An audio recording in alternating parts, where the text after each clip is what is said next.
தீபாவளி பண்டிகையொட்டி வேலூர் மாவட்டம் அரியலூர் உள்ள நாராயணி தங்க கோவிலில் ஸ்ரீ சக்கர வடிவில் 10,008 நெய் தீபங்களை ஏற்றி மக்கள் வழிபாடு நடத்தினர்.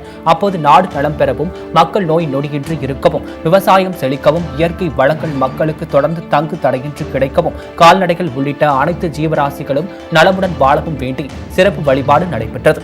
இதில் ஏராளமான பொதுமக்கள் கலந்து கொண்டு சுவாமி தரிசனம் செய்தனர். முன்னதாக ஸ்ரீ நாராயணி அம்மன் ஊஞ்சல் சேவையும் நடைபெற்றது.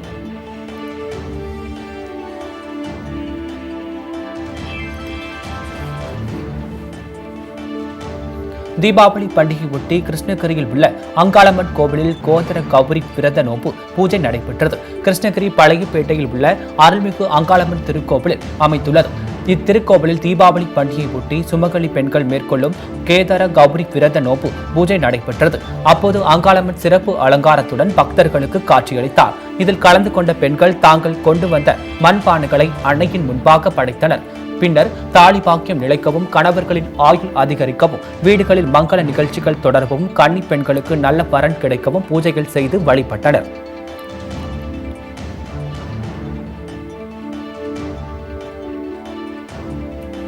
மயிலாடுதுறையில் துலா உற்சவத்தையொட்டி காவிரி துலா கட்டத்தில் சிவாலயங்களில் இருந்து சுவாமி அம்பாள் எழுந்தருளி அமாவாசை தீர்த்தவாரி நடைபெற்றது.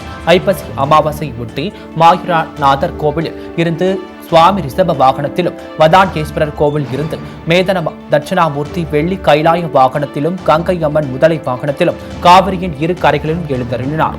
பின்னர் அஸ்திரி தேவர்களுக்கு 2 கரைகளிலும் சிறப்பு அபிஷேகம் செய்யப்பட்டு காவிரி ஆற்றில் தீர்த்தவாரி நடைபெற்றது.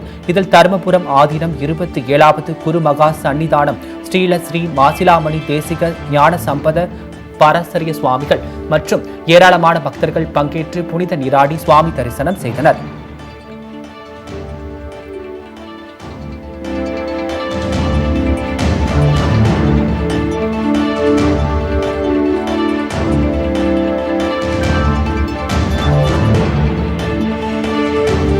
கிருஷ்ணகிரி மாவட்டம் தேன்கனிக்கோட்டை அருகே விவசாய நிலத்தில் கஞ்சா செடிகளை வளர்த்த விவசாயியை போலீசார் கைது செய்தனர். தீமனெட்டி கிராமத்தை சேர்ந்தவர் பச்சையப்பன். இவர் தனது விவசாய நிலத்தில் கஞ்சா செடிகளை பயிரிட்டு வளர்த்து வருவதாக தளி போலீசாருக்கு தகவல் அளிக்கப்பட்டது. அதன் பேரில் சம்பவ இடத்திற்கு சென்ற போலீசார் விசாரணை மேற்கொண்டதில் பச்சையப்பன் கஞ்சா செடிகளை வளர்த்து வந்தது தெரியவந்தது. இதையடுத்து கஞ்சா செடிகளை பறிமுதல் செய்த போலீசார் பச்சையப்பனை கைது செய்து விசாரணை நடத்தி வருகின்றனர்.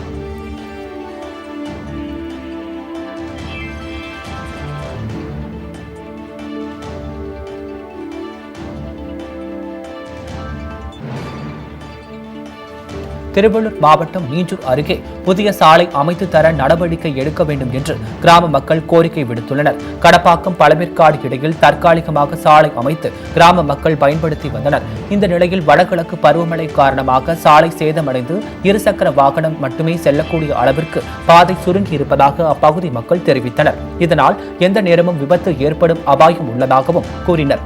எனவே அரசு துறை அதிகாரிகள் இதனை பார்வையிட்டு புதிதாக சாலை அமைத்து தர நடவடிக்கை எடுக்க வேண்டும் என்று கோரிக்கை விடுத்துள்ளனர்.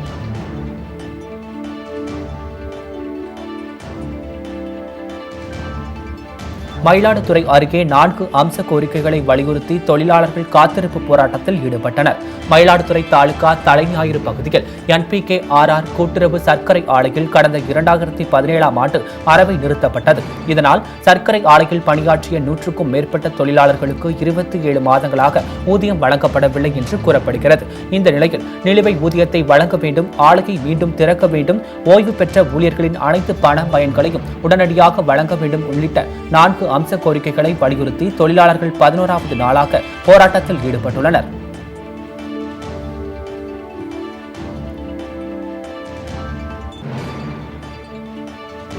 மதுரையில் தமிழ் திரைக்கலைஞர்கள் நலசங்கம் சார்பில் உண்டி கொடுத்தோர் திரைப்படத்தின் போஸ்டர் வெளியிடப்பட்டது.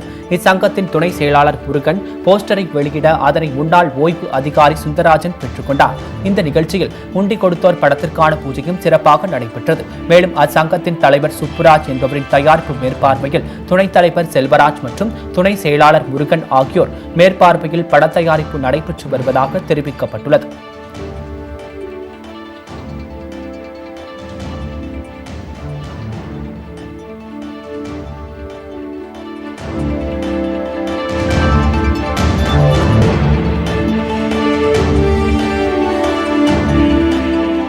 திருச்சி மாவட்டம் முசிறி அருகே பட்டாசு வெடிப்பது தொடர்பாக இரு தரப்பினருக்கு இடையே ஏற்பட்ட மோதலால் பரபரப்பு ஏற்பட்டது. கொளக்குடி கிராமத்தைச் சேர்ந்த ஒரு சமுதாயத்தினர் தங்களது சங்கத்தின் பெயர் பலகையை வைத்துள்ளனர். இதன் அருகே மற்றொரு சமுதாயத்தைச் சேர்ந்தவர்கள் பட்டாசு வெடித்ததாக தெரிகிறது. இதன் காரணமாக இரு தரப்பினருக்கு இடையே தகராறு ஏற்பட்டு கைகலப்பாக மாறியது. இதில் 2 பேர் காயமடைந்தனர். இதனிடையே சம்பவ இடத்திற்கு வந்த போக்குவரத்து காவலரின் ஜீப் கண்ணாடி உடைக்கப்பட்டது. இதையடுத்து திருச்சி எஸ்பி மூர்த்தி மேற்பார்வையில் முசிறி டிஎஸ்பி அருள்மணி தலைமையில் அப்பகுதியில் ஏராளமான போலீசார் குவிக்கப்பட்டனர்.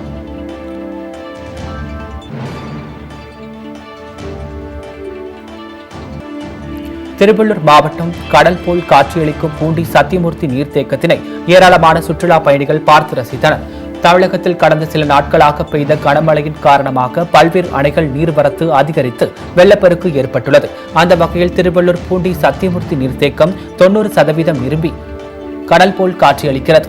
இதனை காண்பதற்காக ஏராளமான சுற்றுலா பயணிகள் வருகை தந்தனர். தொடர்ந்து நீர்த்தேக்கத்தினை கண்டுகளித்த சுற்றுலா பயணிகள் செல்ஃபி எடுத்தும் மகிழ்ந்தனர். மேலும் இளைஞர்கள் சிலர் உபரி நீர் வெளியேறும் கால்வாய் பகுதியில் சென்று செல்ஃபி எடுத்துக் கொண்டனர். ரொம்ப ஹாப்பியா இருக்குங்க எல்லாரையும் பார்க்கறதுல. நிறைய மக்களை ரொம்ப நாள் கழிச்சு கோவிட்க்கு அப்புறம் இங்க பாக்குறோம். இதை இப்பவே நல்லா இருக்கு. இன்னும் ஒரு சுற்றுலா தலமா மாத்துறதுக்கு இன்னும் இதை கொஞ்சம் நல்லா மெயின்டைன் பண்ணா ரொம்ப நல்லா இருக்கும். குழந்தைங்களுக்குலாம் இந்த சுற்றுலா பூங்கா கொஞ்சம் நல்லா மெயின்டைன் பண்ணா இன்னும் ரொம்ப நல்லா இருக்கும். இது ஒரு சின்ன ரெக்வஸ்டா நாங்க சிஎம் கிட்ட கொடுக்குறோம். கள்ளக்குறிச்சியில் பெய்த தொடர் மழை காரணமாக தென்பெண்ணை ஆற்றில் வெள்ளப்பெருக்கு ஏற்பட்டுள்ளது. மாவட்டத்தில் கடந்த சில நாட்களாக பெய்த தொடர் மழை காரணமாக ரிஷிவந்தியம் சட்டமன்ற தொகுதியில் உள்ள மணலூர்பேட்டை வழியாக கர்நாடகாவில் இருந்து கண்ணூர் செல்லும் தென்பெண்ணை ஆற்றில் வெள்ளப்பெருக்கு ஏற்பட்டுள்ளது. இந்த நிலையில் பொதுமக்கள் வெள்ளப்பெருக்கில் சிக்கிக் கொள்ளாமல் இருக்க சம்பந்தப்பட்ட அதிகாரிகள் பல்வேறு விழிப்புணர்வை ஏற்படுத்தி வருகின்றனர். மேலும் வெள்ளப்பெருக்கு காரணமாக இந்த ஆண்டு விவசாயம் செய்ய தேவையான தண்ணீர் இருப்பதால் விவசாயிகள் மகிழ்ச்சி அடைந்துள்ளனர்.